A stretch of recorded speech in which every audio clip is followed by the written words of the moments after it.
Get unlimited access to all of our CPE courses at www.teachucomp.com/unlimited CPE. Chapter 9, Depletion. In this lesson, we'll take a look at depletion as it relates to business expenses. Depletion is another method for recovering costs over a period of time.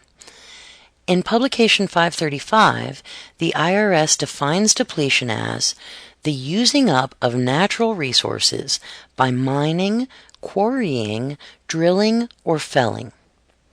Recovery through depletion is designed to allow a business to account for the reduction of a product's reserves. Typically, depletion is associated with mineral property.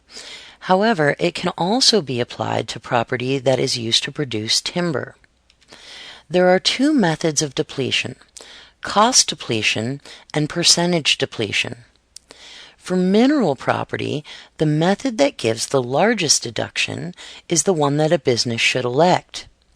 For timber resources, cost depletion must be used. Any person or business that has an economic interest in a property can claim depletion.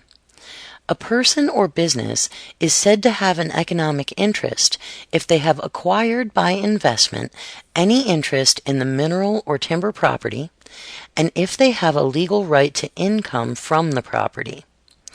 Mineral property is any piece of land that is used for mining or drilling for minerals.